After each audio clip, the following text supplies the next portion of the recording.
You know, along with that, could I just say that this week TV Guide chose Gisette and me as one of the top 10 sexiest undead creatures. That's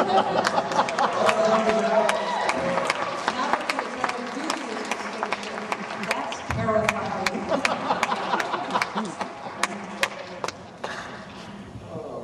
Any final questions?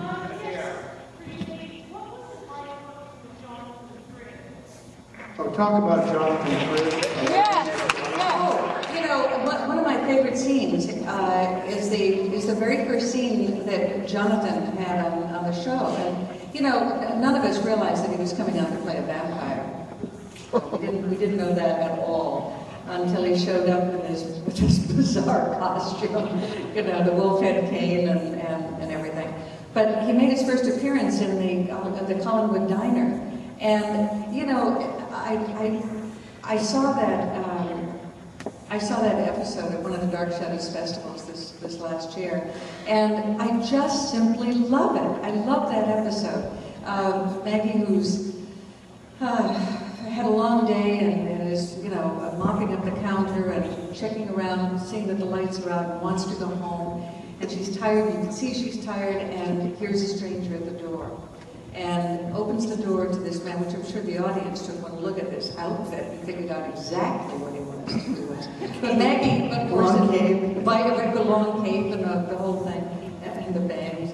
And so Maggie invites him in for a cup of coffee, and sort of he wants to come. She gives him a cup of coffee, and she warms up to him, and you can see the warmth that comes between these two people. Maggie from the wrong side of the tracks, who was, you know, the outsider, and Jonathan Fritz, who's playing the ultimate outsider, the undead, the vampire, who's coming back to reclaim his place, and it's just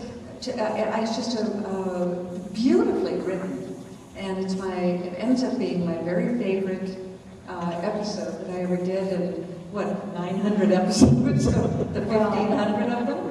Yeah, he was just a divine man. We saw that this summer. Yeah, he was just a divine man. He was just, but he was everything that the vampire you see as Barnabas.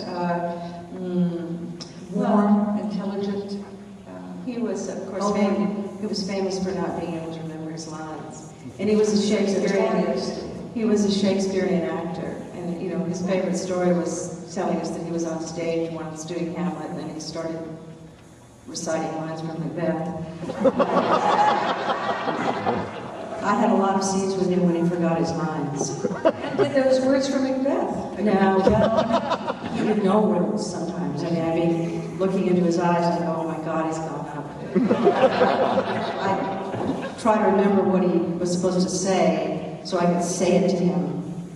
And he had marvelous charisma.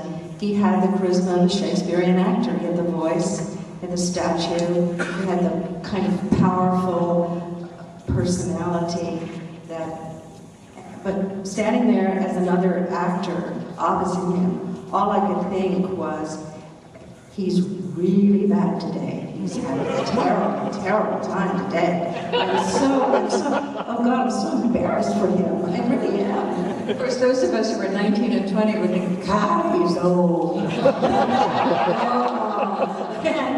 We watched the show the next week, and this is the amazing thing about a soap opera, which, you know, so much of it feels improvised when you're actually doing it. And we watch it, and the camera would be on it. And here would be this actor tortured over the fact that he couldn't remember his lines. I mean, really in agony. And it went into the character. And it became the vampire who was tortured and in agony over the fact that he had to go out and find somebody.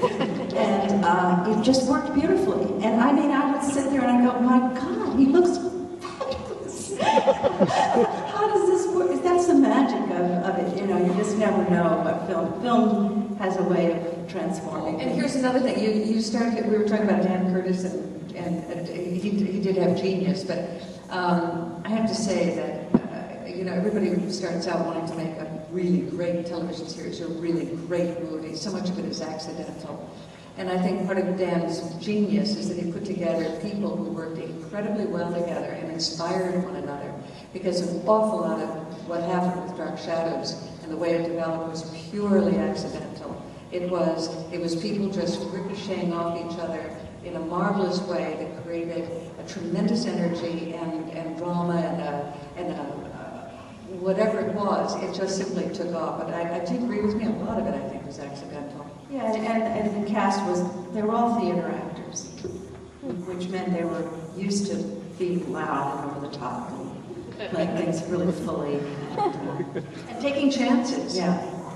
Lord knows taking chances. Any more questions? What about Grayson Paul? Oh, what did you address there? Because you worked with him in another film. Well, he was a wonderful character actor, very strange guy. He lived off of chocolate bars and Cokes. Really? Isn't that true? It's true. Well, I will say this. One morning I went out for breakfast with Thayer David and Mitch Ryan, and there was this little breakfast place up at the top of the street, and I rarely went out for breakfast, but I did that morning.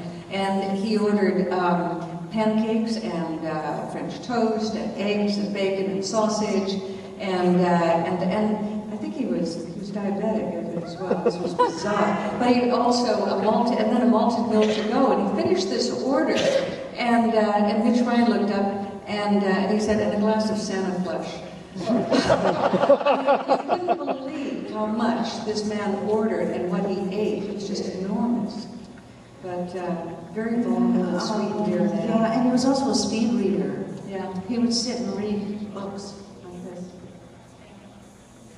Just amazing. And Grayson Hall was a character. She was just a flat-out character, and she was, that raspy voice first thing in the morning, and I remember one morning she came in and she terrified all of the young women on the show. Believe me, she terrified all of us, because she would always say that thing to tip you. And I remember one morning we were doing some pre-filming of something. And so I already had some false eyelashes on and my hairpiece on. And Grayson said, "Doling up awfully early in the morning, aren't we?" And I said, "You've got your leg makeup on." Oh, whoa. She had the whitest skin in the world, and she used to tan herself up, even for rehearsals and so on. So I felt like Potter. Do you remember that? She was terrifying. She was a terrifying woman. But she was so experienced in both film and theater. So she was one of those actors that you love to sit around the table and listen to their stories. Yeah. Her stories about playing poker with John Huston, she was a totally over the top lady. She was just marvelous, and her husband. We adored them. Ladies and gentlemen, this has been one of the most fascinating conversations I've heard. It's not over, is it? I don't even need to be there. These ladies really didn't need me. Aren't they fabulous?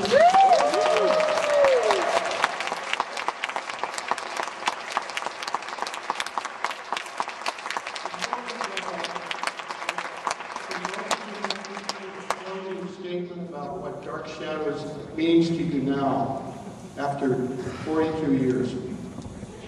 Well, I always say, I thought I'd go to Hollywood after 5 years on Dark Shadows and become a movie star. And I put all that behind me.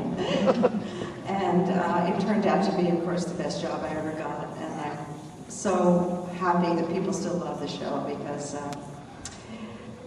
I was very fortunate to be on it. And Dark Shadows, for me, I alluded to it earlier. Dark Shadows has really been the catalyst for most of the big turning points in my life.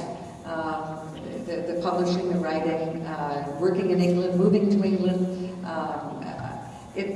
There's so many things that have happened in my life because of Dark Shadows, not least of which, coming up to San Francisco to this incredible theater, and all of you nice people, and coming up here with Laura and her husband and my husband, and we've been friends for 40 years, and to realize that this friendship continues, and that your appreciation of our show still continues. I mean, that's just such a luxury in this life. Yeah, thank you. Well, thank you.